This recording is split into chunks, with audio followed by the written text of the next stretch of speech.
The heavens did not simply darken. They transformed into a bruised, sickly violet.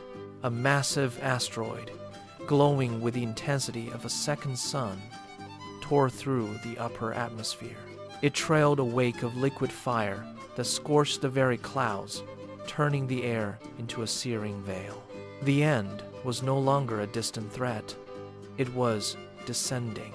Below, the giants of the earth stood frozen in the plains. Their massive scales began to blister. Then, the horizon vanished.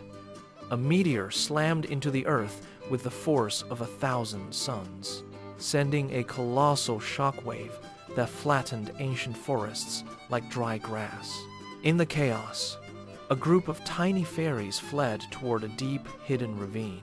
They found sanctuary in a structure of petrified rock, a natural bunker hollowed out by eons. Inside, they huddled together, their delicate wings folded tight against the encroaching heat.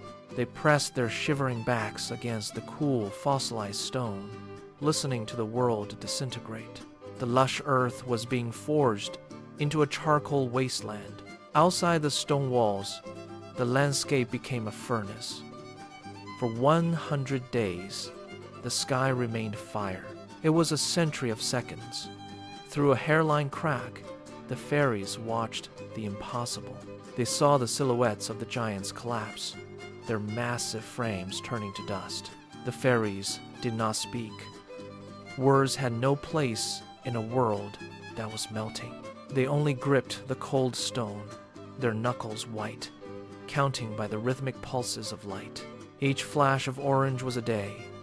Each shadow of deep red was a night.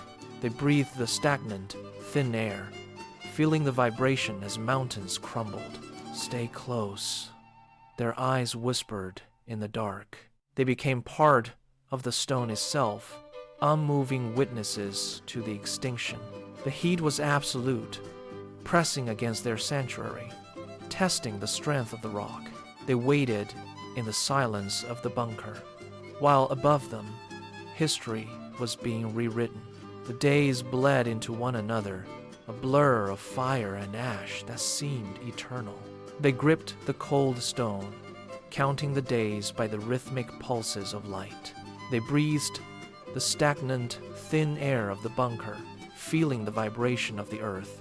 They became part of the stone itself, unmoving witnesses to the extinction, while above them, the very history of the planet was being rewritten in ash and flame. On the 100th day, the fire finally stopped, replaced by a dull, suffocating gray. Together, they pushed against a heavy stone slab that blocked their exit. It shifted with a harsh, grinding sound that echoed through the dead valley. They crawled out, blinking into a world that was silent and unrecognizable. Stepping over the charred remains of the old era, they looked upon a landscape of soot. There were no trees, no giants, no songs. Yet they were the inheritors of the silence. A new, quiet existence had begun, born from the ashes of the fire. The fairies walked together into the gray horizon, the first of the new world.